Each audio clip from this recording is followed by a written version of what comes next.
So আমরা এখন পড়বো মার্কেট স্ট্রাকচার, যে একটা মার্কেটের স্ট্রাকচার কেমন হবে, মার্কেটটা কি পারফেক্টলি কম্পিটিটিভ মার্কেট হবে নাকি লাইক মনোপলি হবে, নাকি অলিগোপলিস্টিক হবে নাকি মনোপলিস্টিক হবে। সো এটা মার্কেট স্ট্রাকচারের যে বিষয়গুলো, যে ফ্যাক্টরসগুলো ডিটারমিন করে, সেটা আমরা দেখি যে লাইক হাউ মেনি সেলার্স অথবা how many firms are actually supplying the market and তাদের রিলেটিভ সাইজ আমরা দেখি। উই অলসো লুক অ্যাট যে প্রোডাক্টগুলো যারা কম্পিটিটর, তাদের প্রোডাক্টগুলো কি একই রকম প্রোডাক্ট নাকি ডিফারেন্সিয়েটেড, যারা সাপ্লায়ার আছে তাদের প্রাইসিংয়ে কোনো ডিসিশন মেকিংয়ে তারা কোনো it's like whether they have pricing power or not, নাকি মার্কেটে যে প্রাইস সেটাই তাদের অ্যাকসেপ্ট করতে হচ্ছে। We also look at whether there is relative strength অথবা ব্যারিয়ার্স টু এন্ট্রি আছে কিনা সেটা আমরা দেখি। অ্যান্ড আমরা অলসো দেখি যে প্রাইস ছাড়া অন্য কোনো নন প্রাইস কম্পিটিশন হচ্ছে কিনা সেটাও আমরা দেখি। সো এখানে একটা আমরা টেবিল দেখছি, যে টেবিলটা আপনি যদি খেয়াল করে দেখেন, এখানে যদি এরকম হয় যে পারফেক্ট মার্কেট, সো পারফেক্ট মার্কেটের বৈশিষ্ট্যটা হচ্ছে এরকম যে there are many suppliers, many sellers selling the identical product, একই রকম হোমোজেনাস বা স্ট্যান্ডার্ডাইজ প্রোডাক্ট বিক্রি করছে। সবার প্রোডাক্ট একই রকম, আপনি এক প্রডিউসারের কাছ থেকে কেনা ভার্সেস আরেক প্রডিউসারের কাছে কেনার মধ্যে তেমন কোনো পার্থক্য নাই। যে কেউ এই ইন্ডাস্ট্রিতে এন্ট্রি নিতে পারে, so barriers to entry is very very low. And ফার্মের আসলে কোনো প্রাইসিং পাওয়ার নাই, মার্কেটে যে প্রাইসটা আছে গিভেন প্রাইসেই তাকে প্রোডাক্টটা বিক্রি করতে হচ্ছে, অ্যান্ড সে কোনো নন প্রাইসে কোনো কম্পিটিশনে যাচ্ছে না। এটা পারফেক্ট মার্কেটের বৈশিষ্ট্য। অন্যদিকে মনোপলিস্টিক মার্কেট, এটাও পারফেক্ট মার্কেটের মতো there are many sellers, but unlike perfect market তাদের প্রোডাক্টসটা হচ্ছে ডিফারেন্সিয়েটেড। সো একটা সেলারের প্রোডাক্ট একরকম, আরেকটা সেলারের প্রোডাক্ট হয়তো আরেক রকম, একটু ডিফারেন্সিয়েটেড কোয়ালিটি আছে আর কি। অ্যান্ড বিকজ অফ ডিফারেন্সিয়েশন তারা একটু প্রাইসিং পাওয়ারটা রাখে, so they have some pricing power.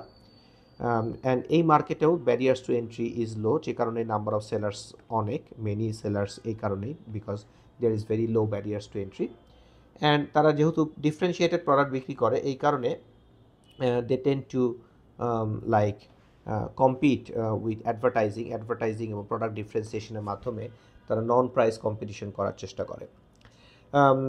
And এরপরে আমরা যেটা দেখবো সেটা হচ্ছে অলিগোপলি মার্কেট। অলিগোপলি মার্কেটের বৈশিষ্ট্য হচ্ছে দেয়ার আর ভেরি ফিউ সেলার্স, 2জন বা 3জন বা 4জন এরকম ভেরি ফিউ সেলার্স থাকবে। তার কারণ হচ্ছে barriers to entry is very very high. So very high barriers to এন্ট্রির কারণে সবাই মার্কেটে এন্ট্রি নিতে পারে না, যদিও তাদের প্রোডাক্টটা হচ্ছে হোমোজেনাস বা স্ট্যান্ডার্ডাইজ প্রোডাক্ট, এবং তাদের কিছু প্রাইসিং পাওয়ার আছে, সাম প্রাইসিং পাওয়ার অথবা কনসিডারেবল প্রাইসিং পাওয়ার থাকতে পারে, because very small number of firms actually producing the market. And তারাও অ্যাডভার্টাইজিং অ্যান্ড প্রোডাক্ট ডিফারেন্সিয়েশনের মাধ্যমে তাদের ইটস লাইক কম্পিট করার চেষ্টা করে, কম্পিটিশন করার চেষ্টা করে। অ্যান্ড মনোপলি মার্কেটের বৈশিষ্ট্য হচ্ছে অনলি সিঙ্গেল সেলার, একটাই সেলার থাকবে, তার কাছে ছাড়া আপনার অন্য কারো কাছ থেকে তো প্রোডাক্ট কিনতেই পারছে না, বিকজ সে এমন একটা ইউনিক প্রোডাক্ট বিক্রি করছে যেটা অন্য কেউ করতে পারছে না। এর কারণ হচ্ছে there is very very high barriers to entry, আরেকজন চাইলে এই ইন্ডাস্ট্রিতে আসতে পারছে না। So they have considerable pricing power. মনোপলিও কিন্তু অ্যাডভার্টাইজিংয়ের মাধ্যমে তার প্রোডাক্ট বিক্রি করার চেষ্টা করে থাকে। এখন আমরা একটু দেখব যে পারফেক্ট মার্কেটের আন্ডারে প্রফিট ম্যাক্সিমাইজেশন পয়েন্টটা কেমন হবে। পারফেক্ট মার্কেটে একটা বৈশিষ্ট্য হচ্ছে তার ডিম্যান্ড কার্ভটা হচ্ছে হরাইজেন্টাল, এবং ডিম্যান্ড কার্ভটা যদি হরাইজেন্টাল হয় তাহলে price, average revenue and marginal revenue একই লাইন হবে। অন্যদিকে মার্জিনাল কস্টটা হবে upward sloping. So profit maximization point always marginal cost marginal রেভিনিউকে যেখানে ইন্টারসেক্ট করবে, ওই পয়েন্টে যতটুকু কোয়ান্টিটি ওইটা হচ্ছে প্রফিট ম্যাক্সিমাইজেশন পয়েন্ট। এখন এই কোয়ান্টিটি ধরে আপনার প্রোডাক্ট প্রাইস হচ্ছে এইটা। এখন আপনার যদি এভারেজ টোটাল কস্ট কার্ভটা ঠিক এই লাইনের সাথেই কোইনসাইড করে, তাহলে আপনার ইকোনমিক প্রফিট হবে zero. In the long run perfect মার্কেটে ইকোনমিক প্রফিট জিরো হয়। কোনো কারণে যদি in the short run average total cost এরকম হয় যাতে আপনার ইকোনমিক লস হচ্ছে, তখন স্টিল আপনি ওখানেই প্রডিউস করবেন, কারণ আপনার লসটা সবচেয়ে লোয়েস্ট লস হবে, মানে হচ্ছে আপনি ওটাই profit maximization point. Profit maximization point মানে হচ্ছে লস মিনিমাইজেশনও হতে পারে। এখন ওভার টাইম ইন্ডাস্ট্রিতে যারা আছে তারা অনেকে এক্সিট নিবে, বিকজ প্রফিট হচ্ছে না, ইকোনমিক প্রফিট কম হচ্ছে। তাতে করে কম্পিটিশন কমার কারণে একটা জায়গায় এসে আবার ইকোনমিক প্রফিট জিরোতে রূপান্তরিত হবে। আবার যদি এরকম হতো যে এভারেজ টোটাল কস্ট এরকম নিচ দিয়ে যাচ্ছে, so there is economic profit in the short run, কিন্তু লং রানে তখন এন্ট্রি হবে, অনেক এন্ট্রি এসে আপনার যে প্রফিটটা ছিল ওটা আস্তে আস্তে কমে আসবে, এবং টু মেনি পিপল আসার কারণে আপনার ওভারঅল প্রফিট লেভেল কমে এগেইন এটা ইকোনমিক প্রফিট জিরোতে চলে আসবে। So in the short run economic profit positive হতে পারে, নেগেটিভ হতে পারে, কিন্তু in the long run perfect মার্কেটে ইকোনমিক প্রফিট জিরো হবে। এই সেম জিনিসটাই যদি আমরা ইমপারফেক্ট মার্কেটের ক্ষেত্রে দেখে থাকি, ধরুন মোনোপলিস্টিক মার্কেট বা অলিগোপলিস্টিক মার্কেটেও আমরা দেখি, তখন যে জিনিসটা হবে সেটা হচ্ছে আপনার মোনোপলিস্টিক মার্কেটে ডিম্যান্ড কার্ভটা হচ্ছে এরকম ডাউনওয়ার্ড স্লোপিং। পারফেক্ট মার্কেটে ডিম্যান্ড কার্ভ হরাইজন্টাল, কিন্তু মোনোপলিস্টিক মার্কেটে ডিম্যান্ড কার্ভটা ডাউনওয়ার্ড স্লোপিং। ডিম্যান্ড কার্ভ যখন ডাউনওয়ার্ড স্লোপিং হয় তখন মার্জিনাল রেভিনিউ কার্ভটা তার নিচ দিয়ে যাবে, মানে অলওয়েজ প্রাইস যেটা হচ্ছে তার চেয়ে মার্জিনাল রেভিনিউটা কম হয়। এবং আপনি কোথায় প্রডিউস করবেন সেটা ডিপেন্ড করবে এই যে আপনার marginal cost curve, SMC, short run marginal cost curve. এই মার্জিনাল কস্ট কার্ভটা মার্জিনাল রেভিনিউর সাথে যেখানে ইন্টারসেক্ট করলো, ওইখানে যে ইন্টারসেক্ট করলো ওই পয়েন্ট ধরে আপনি যে কোয়ান্টিটি, এই কোয়ান্টিটিটা হচ্ছে আপনার প্রফিট ম্যাক্সিমাইজেশন পয়েন্ট। এই কোয়ান্টিটি ধরে প্রাইস কতটুকু চার্জ করছেন ডিম্যান্ড কার্ভে পর্যন্ত টান দিবেন, তাহলে এইটা হচ্ছে প্রাইস। এই প্রাইস অনুযায়ী এখন আপনি দেখবেন যে এভারেজ টোটাল কস্ট কার্ভটা কোথায় ইন্টারসেক্ট করে। যদি এভারেজ টোটাল কস্টটা এখানে ইন্টারসেক্ট করে তাহলে ইকোনমিক প্রফিট জিরো। যদি এভারেজ টোটাল কস্টটা নিচ দিয়ে যায় তাহলে ইকোনমিক প্রফিট পজিটিভ। যদি এভারেজ টোটাল কস্ট কার্ভটা তার উপর দিয়ে যায় তাহলে economic profit negative. Again in the monopolistic মার্কেটে ইন দ্য লং রান আপনার ইকোনমিক প্রফিট পজিটিভ হতে, in the long run economic profit zero হবে। In the short run economic profit positive হতে পারে, নেগেটিভ হতে পারে। অলিগোপলিস্টিক মার্কেটের বৈশিষ্ট্য আমরা অলরেডি পড়েছি যে অল্প number of firms producing similar products. Oligopolistic মার্কেটে অনেক রকম ডিম্যান্ড কার্ভ হয়, লাইক একটা ডিম্যান্ড কার্ভ হয় কিং ডিম্যান্ড কার্ভ মডেল, যেটা ডিম্যান্ড কার্ভ একটা পয়েন্টে কিংড হয়। এই কিং হওয়ার পিছনে একটা কারণটা হচ্ছে এই পয়েন্টে যখন প্রাইসটা আছে, এটা মোস্টলি ডুওপলির ক্ষেত্রে, মানে দুইটা farm producing the same product. এখন তখন মনে করছি যে ধরেন আমি যদি প্রাইস কমিয়ে দিই তাহলে আমার ডিম্যান্ডটা বাড়বে, কিন্তু আমার যে কম্পিটিটর আছে সেও, আমি মনে করছি, অ্যাসাম্পশন নিচ্ছি যে আমি প্রাইস কমালে সেও প্রাইস কমাবে। সো আমার প্রাইস কমানোর কারণে হয়তো ডিম্যান্ডটা বাড়বে, তার প্রাইস কমানোর কারণে তার ডিম্যান্ডটা বাড়বে, ওভারঅল ইন্ডাস্ট্রি প্রাইস কমানোর কারণে হয়তো একটা ডিম্যান্ড বাড়বে, কিন্তু ওই অনুপাতে বাড়বে না যে অনুপাতে যে সে যদি প্রাইস না কমাতো আর আমি যদি প্রাইস কমাই তাহলে আমার যে ডিম্যান্ডটা বাড়তো ওই অনুপাতে বাড়ছে না, কারণ দুইজনই প্রাইস কমাচ্ছি। আর যদি এরকম আমরা মনে করি যে আমি প্রাইস বাড়াই, তো আমার অ্যাসাম্পশনটা নিচ্ছি যে আমি প্রাইস বাড়ালে সে প্রাইস বাড়াবে না। এখন আমি যদি প্রাইস বাড়াই, সে যদি প্রাইস না বাড়ায়, তাহলে আমার অনেক কাস্টমার তো তার কাছে চলে যাবে, তখন আমার ডিম্যান্ডটা অনেক বেশি পরিমাণে ফল করবে। সো অলিগোপলিস্টিক ডিম্যান্ড কার্ভে এই কারণে এখানে একটা কিং হবে, মানে হচ্ছে যখন আমি প্রাইস বাড়াচ্ছি তখন আমার ডিম্যান্ড অনেক বেশি ফল করছে, কিন্তু যখন আমি প্রাইস কমাচ্ছি আমার ডিম্যান্ড বাড়ছে কিন্তু ওই অনুপাতে বাড়ছে না। মার্জিনাল রেভিনিউ কার্ভ এরকম এখানে একটা ব্রেক হবে যে এই পয়েন্টে মার্জিনাল রেভিনিউ রিমেইন সেম, এই পয়েন্টে মার্জিনাল রেভিনিউ কমে যাচ্ছে, এই পয়েন্টে মার্জিনাল রেভিনিউ বাড়ছে আর কি। সো আমার যদি এমসি কার্ভটা এই রিজিয়নের মধ্যে দিয়ে যায় তাহলে এমসি কার্ভ এমআর কার্ভকে যেখানে ইন্টারসেক্ট করলো ওই পয়েন্টে আমার প্রফিট ম্যাক্সিমাইজেশন পয়েন্ট, সেই অনুযায়ী এটা কোয়ান্টিটি অ্যান্ড এটাই হচ্ছে আমার প্রাইস। এরকম কিং ডিম্যান্ড কার্ভ দেখলাম, আরও অনেক ধরনের ডিম্যান্ড কার্ভ, আরও অনেক ধরনের অ্যাসাম্পশনে আপনার অলিগোপলিস্টিক মার্কেট হতে পারে, হতে পারে ইটস লাইক কার্টেল বা কলিউশন, প্রাইস লিডারশিপ মডেল হতে পারে, কন্টেস্টেবল মডেল হতে পারে, এরকম বিভিন্ন ধরনের মডেল আছে। এগুলোতে আমরা অত ডিটেইলে যাচ্ছি না, বিকজ আমাদের ক্লাসটার আওয়ারটা আসলে 2 আওয়ার্স, আমরা আসলে তো পুরো ইকোনমিক্সের সিলেবাসটা ফুল কমপ্লিট করতে পারবো না।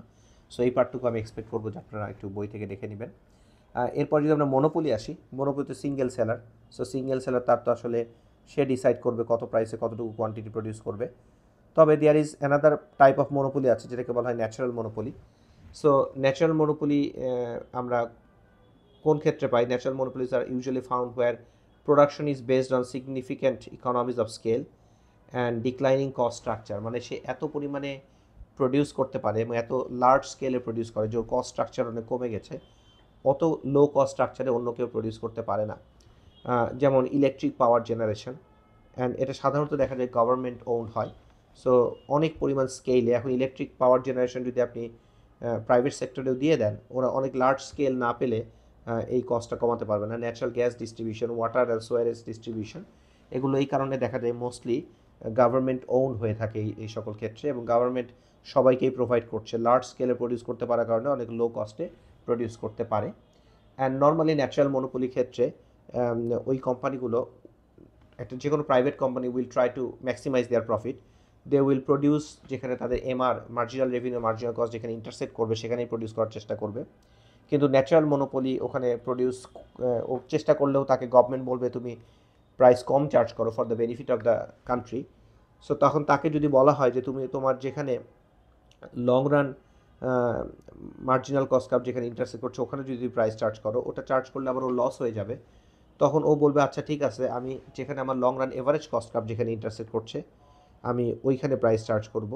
সো আমি যদি long run average cost curve যেখানে আমার ইন্টারসেক্ট করছে ডিম্যান্ড কার্ভকে আমি যদি অতটুকু প্রাইস চার্জ করি, তাহলে আমার কস্ট অ্যান্ড রেভিনিউ সেম হবে, অ্যাটলিস্ট আমি ব্রেক ইভেন হব।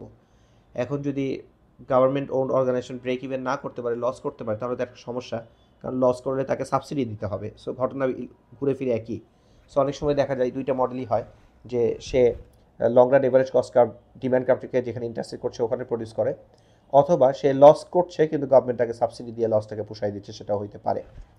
এরপরে আমরা দেখব মার্কেট ইন্টারভেনশন। মার্কেট ইন্টারভেনশন এরকম হতে পারে, ধরেন এক্সটার্নালিটিস। এক্সটার্নালিটিস হচ্ছে cost or benefit to someone other than the producer or consumer himself. ধরেন আপনি একটা জায়গায় একটা রেস্টুরেন্ট দিলেন, এখন আপনার পাশে একটা হাসপাতাল হলো, হাসপাতাল হওয়ার কারণে সেখানে অনেক মানুষ আসছে এবং তাতে করে আপনার রেস্টুরেন্টের সেলস বেড়ে গেল। সো আপনার সেলসটা বাড়লো বিকজ অফ সামওয়ান এলস আপনার পাশে একটা একটা হসপিটাল দিয়েছে।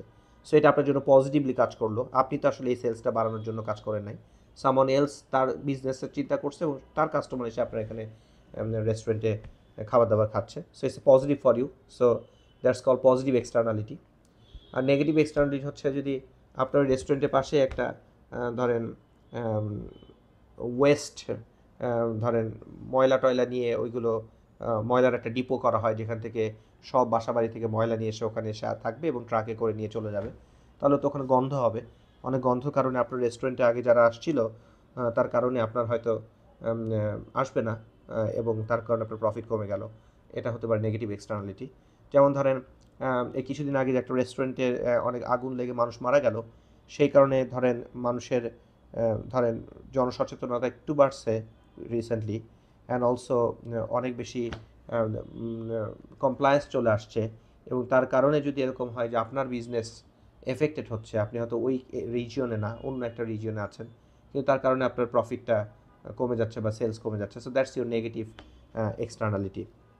এখানে একটু ভুল হয়েছে, এটা পজিটিভ এক্সটার্নালিটি হবে এইটা, আর এইটা হবে নেগেটিভ এক্সটার্নালিটি।